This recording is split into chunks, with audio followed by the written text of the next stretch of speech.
কি সুন্দর হুজুর দোয়া করে, মুনাজাতে কি কান্নাকাটি। যেই হুজুরের হাত দিয়ে মুনাজাত করে অবস্থার পরিবর্তন হয়ে গেলে ওই হাতে হাত করা পড়ায়। এমন বাংলাদেশ আমরা দেখতে চাই না। কথা বলেন, একটু অপেক্ষা করেন, শেষের দিকে যাই। মন খারাপ করতেছেন? এটা 2026 সাল, নতুন করে ভাবতে হবে। কথা বলেন আমার ভাইয়েরা, গভীর মনোযোগ দিয়ে শোনেন বাজান গো আমার। যারাই জুলুম করবে, মুসলমান রক্ত নিয়ে খেলা করবে, এদেশের আলেমদেরকে লাঞ্ছিত করবে, জঙ্গির মামলা দিয়ে জেলখানায় ঢুকাবে, ওদের জীবনের পরিণতি ভালো হবে না। কথা বলেন ঠিক কিনা? আমার ভাইরা বেলাল ডেকে বলে, নবী আমার জীবনের কোনো থাম নাই। আমার মনি বোমাইকে বলেছিলাম উটদুম্বা ছাগল পেশাব পায়খানা করে দেয়, এই ঘরে থাকতে আমার বড় কষ্ট হয়। নবী আমি আমার ওমাইয়াকে একদিন বলেছিলাম, মনি এখানে থাকতে আমার বড় কষ্ট হয়। ওমাইয়া ডেকে বলে, বেলাল উটদুম্বা ছাগলের দাম আমার কাছে আছে, কিন্তু তোর মতো কালো হাফসি বেলালের দাম আমার কাছে নাই। নবী আপনি আমার জন্য দোয়া করেন, মৃত্যু পর্যন্ত যেন কালেমার পথে টিকে থাকতে পারি। এই কথা বলে হযরতে বেলাল চলে গেলেন।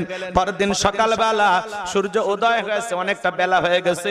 হযরতে বেলাল দরজা খোলে না। অন্য চাকর বাকরা যারা আছে নালিশনা চলে গেছে ওমায়ের কাছে, যা বলে, নেতা এখন পর্যন্ত বেলাল দরজা খোলে নাই, তাই নাকি? বলে হ্যাঁ, ঠিক আছে চলো যাই। দরজায় ডাক দেয়, বেলাল দরজা খোল। হযরতে বেলাল দরজা খোলে না। অন্য চাকর যারা আছে সবাইকে নিয়ে ওমায় এবার জোরে একটা ধাক্কা মারছে, দরজা খুইলা গেছে। এইবার ওমায় তাকায় দেখে যেই রাত্রিতে বেলাল কালেমা পড়ে মুসলমান হয়েছে, ওই রাত্রিতে একটা উটদুম্বা ছাগলের কাছে কোনো পেশাব পায়খানা নাই। জোরে কোন মারহাবা।